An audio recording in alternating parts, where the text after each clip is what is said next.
ਜੀ ਡਾਕਟਰ ਸਾਹਿਬ ਸਾਡੇ ਕੋਲ ਅਗਲਾ ਫੇਸਬੁੱਕ ਮੈਸੇਜ ਆਇਆ ਹੈ ਕਵਲ ਬਾਜਵਾ ਜੀ ਦਾ। ਹਰਿਆਣਾ ਤੋਂ ਇਹ ਲਿਖਦੇ ਹਨ, ਡਾਕਟਰ ਅਮਰਜੀਤ ਸਿੰਘ ਜੀ ਅਤੇ ਟੀਵੀ 84 ਦੀ ਸਾਰੀ ਟੀਮ ਨੂੰ ਮੇਰੇ ਵੱਲੋਂ ਵਾਹਿਗੁਰੂ ਜੀ ਕਾ ਖਾਲਸਾ ਵਾਹਿਗੁਰੂ ਜੀ ਕੀ ਫਤਿਹ। ਮੇਰਾ ਸਵਾਲ ਡਾਕਟਰ ਸਾਹਿਬ ਇੰਡੀਅਨ ਸਟੇਟ ਬਾਰੇ ਹੈ ਕਿ ਇਹ ਗੱਲ ਇੰਡੀਅਨ ਸਟੇਟ ਵੀ ਜਾਣਦੀ ਹੈ ਕਿ ਸਿੱਖਾਂ ਨੂੰ ਹੁਣ ਜ਼ਿਆਦਾ ਚਿਰ ਗੁਲਾਮ ਨਹੀਂ ਰੱਖਿਆ ਜਾ ਸਕਦਾ, ਪਰ ਗੱਲ ਇਹ ਦੇਖਣ ਵਾਲੀ ਹੈ ਕਿ ਜੇ ਖਾਲਿਸਤਾਨ ਬਣ ਗਿਆ ਤਾਂ ਉਹ ਭਾਰਤ ਨੂੰ ਤਬਾਹ ਕਰ ਦੇਵੇਗਾ। ਇਹਨਾਂ ਨੂੰ ਇਸੇ ਗੱਲ ਦਾ ਡਰ ਹੈ ਜਾਂ ਕੋਈ ਹੋਰ ਵੀ ਗੱਲ? ਤੁਹਾਡੇ ਇਸ ਬਾਰੇ ਕੀ ਵਿਚਾਰ ਹਨ ਜੀ ਡਾਕਟਰ ਸਾਹਿਬ? ਕਮਲ ਬਾਜਵਾ ਜੀ ਦਾ ਸ਼ੁਕਰੀਆ, ਉਹਨਾਂ ਨੇ ਸਾਨੂੰ ਹਰਿਆਣੇ ਤੋਂ ਲਿਖਿਆ ਜੀ।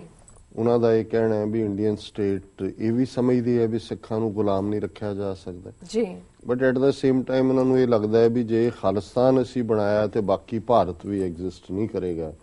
ਇਸ ਬਾਰੇ ਤੁਹਾਡੀ ਕੀ ਰਾਏ ਹੈ?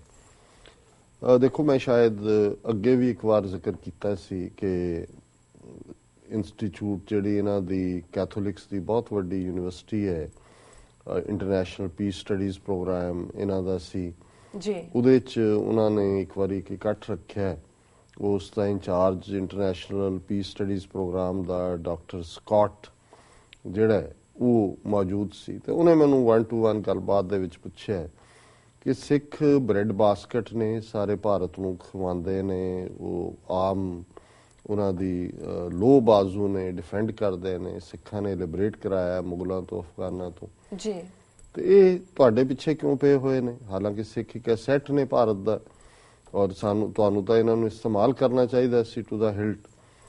ਔਰ ਮੈਂ ਉਹਨਾਂ ਨੂੰ ਫਿਰ ਕ੍ਰਿਸ਼ਨ ਜੀ ਔਰ ਉਹਦਾ ਮਾਮਾ ਕਾਂਸੋ ਕਹਾਣੀ ਸੁਣਾਈ ਕਿ ਵੀ ਕਿਵੇਂ ਜੋਤਸ਼ੀਆਂ ਨੇ ਉਹਨੂੰ ਕਿਹਾ ਸੀ ਕਾਂਸ ਨੂੰ ਕਿ ਜਿਹੜਾ ਤੇਰੀ ਭੈਣ ਦੇਵਕੀ ਜਿਹਨੂੰ ਤੂੰ ਬੜੇ ਹੁਣ ਲਾਡਾਂ ਨਾਲ ਵਿਆਹ ਰਹੇ ਚਾਅ ਨਾਲ, ਇਹਦੀ ਕੁੱਖ ਚੋਂ ਜਿਹੜਾ ਜੰਮੇਗਾ ਉਹੀ ਤੈਨੂੰ ਮਾਰੇਗਾ ਜੀ।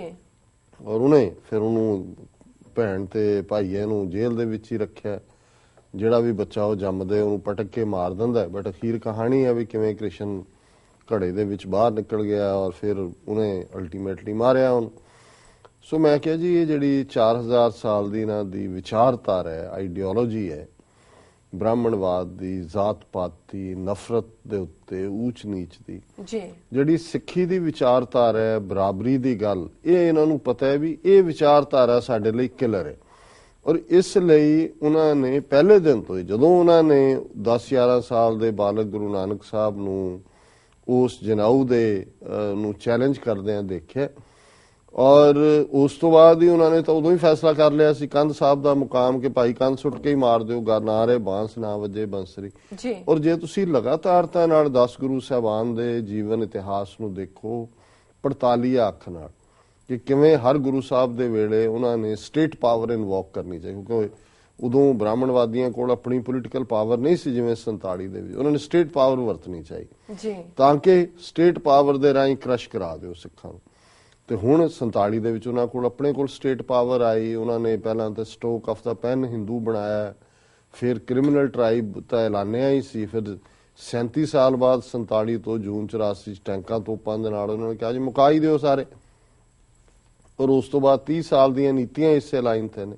ਸੋ ਬਿਲਕੁਲ ਕਮਲ ਬਾਜਵਾ ਜੀ ਤੁਸੀਂ ਠੀਕ ਕਹਿੰਦੇ ਹੋ ਕਿ ਇੰਡੀਅਨ ਸਟੇਟ, ਕਿਉਂਕਿ ਗੱਲ ਲੜਾਈ ਆਈਡੀਆਜ਼ ਦੀ ਹੈ, ਵਿਚਾਰਾਂ ਦੀ ਹੈ, ਉਹਨਾਂ ਨੂੰ ਫਰਕ ਨਹੀਂ ਪੈਂਦਾ ਹੈ 12-14 ਜ਼ਿਲ੍ਹੇ ਜਿਹੜੇ ਨੇ ਉਹ ਸਿੱਖਾਂ ਨੂੰ ਕਹਿਣ ਜੀ ਆਹ ਲੈ ਲਓ ਤੁਸੀਂ।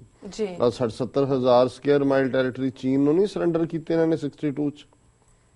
ਕਦੇ ਇਹਨਾਂ ਨੇ ਮਤੇ ਕੀਤੇ ਹੋਏ ਨੇ ਜੀ ਭਾਰਤ ਮਾਤਾ ਦੇ ਸਪੂਤ ਨਹੀਂ, ਜੇ ਅਸੀਂ ਵਾਪਸ ਨਾ ਲਈਏ ਲੈ ਲੈ ਵਾਪਸ।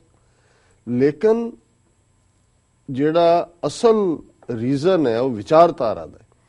ਜੇ ਬੁੱਧ ਨੇ ਜ਼ਿੰਦਗੀ ਦਾ ਰਾਜ ਦਿੱਤਾ तो जिवें अलामा इकबाल ने कहा कि आश्कार उसने किया जो जिंदगी का राज था, हिंद को लेकिन ख्याली फलसफा पे नाज था, शमाए हक से जो मुनव्वर हो ये वो महफिल न थी, बारिश रहमत हुई लेकिन ज़मी काबिल न थी, ब्रह्मन सरशार है अब तक मिये पंदार में, शमाए गौतम जल रही है महफिले अग्यार में।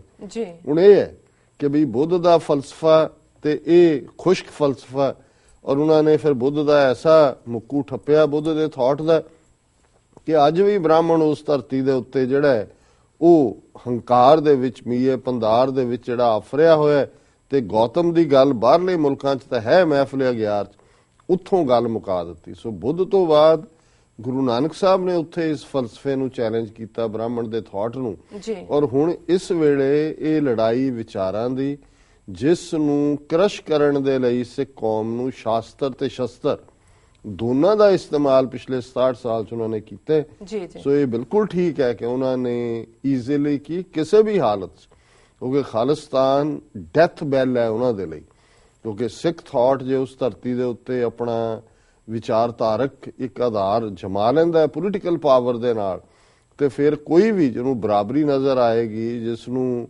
ਬਿਨਾਂ ਜ਼ਾਤ, ਰੰਗ, ਨਸਲ, ਧਰਮ, ਜੈਂਡਰ ਦੇ ਵਿਤਕਰੇ ਦੇ ਇੱਕ ਇਕੁਆਲਿਟੀ ਦਾ ਸਿਸਟਮ ਨਜ਼ਰ ਆਏਗਾ, ਉਹ ਉਹਨਾਂ ਦੀ ਗੁਲਾਮੀ ਦੇ ਵਿੱਚ ਨਹੀਂ ਰਹੇਗਾ। ਜੀ। ਸੋ ਇਹਨਾਂ ਦਾ ਬਹੁਤ ਬਹੁਤ ਸ਼ੁਕਰੀਆ ਬਾਜਵਾ ਜੀ ਦਾ, ਉਹਨਾਂ ਨੇ ਸਾਨੂੰ ਲਿਖਿਆ। ਜੀ ਡਾਕਟਰ ਸਾਹਿਬ, ਇਤਨਾ ਨੇ ਬ੍ਰੇਕ